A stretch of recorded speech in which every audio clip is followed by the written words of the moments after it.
Hello, my name is Ryan Sommers.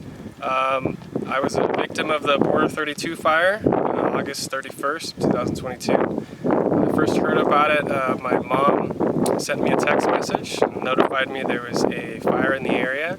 So I checked CAL FIRE and saw that it was at Barrett. Didn't really think too much of it because there's always a little bit of, fire danger out here, and people put them out pretty quickly. And then about 20 minutes later, I had an email from my uncles mentioning that there was a fire as well.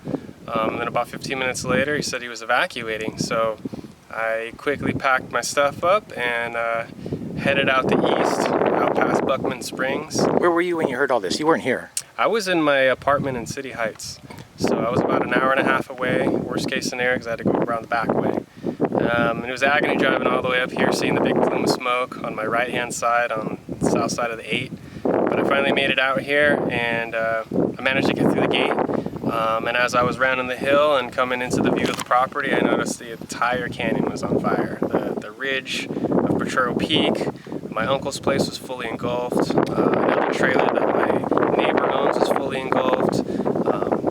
And I proceeded to our clearing, parked the truck, and got to work. And there was a bunch of fires that were next to our house. A pile of wood that was in between the container and the house was on fire. And I quickly got the shovels, rakes, garden hose, got to work suppressing the fire. I took a chainsaw and cut down some trees that were right here. Tried to get them out of the way so they wouldn't ignite and catch the house on fire. And about the same time, all these propane tanks are blowing up and going off and shooting about 20 to 30 foot flames in every direction but me. And all I could do was hunker behind my, in front of the glass window and behind that berm, and just spray as much water as I can to, cool everything down and to keep everything wet, so nothing else would ignite. Just going back and forth to the front of the house, putting out small fires around the front, soaking the deck. In the meantime, I was going up to my neighbor's house and checking his place with my truck. I even went down to the bottom and was checking out the canyon to see how much of that survived.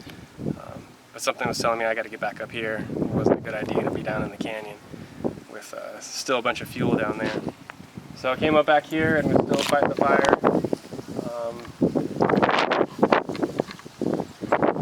So tell us what it was like. Where did the fire come from originally? The fire came from the west. So this hill, and it just happened so fast.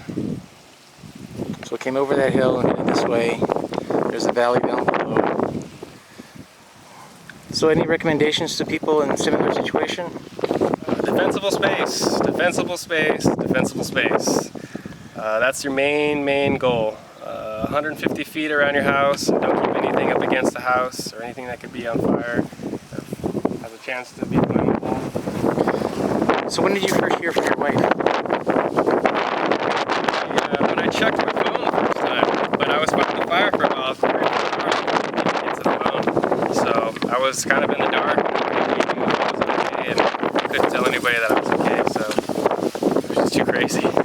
Couldn't even go back to the truck because my cell phone was in my truck. So how long ago was that? Was that night, the first day? That was that night. Yeah. And you told her you were came out at about 5 o'clock, and I stayed till about 11:30. And you left or spent the night? No, I left. Yeah, I couldn't take the smoke anymore. Even though I had a full face respirator, I was still running around without it during the first half. So I didn't have much food that day, so I was running low on energy. Thank God I had some electrolyte drinks to keep me hydrated and keep my hands from cramping. But yeah, it was crazy. It was crazy.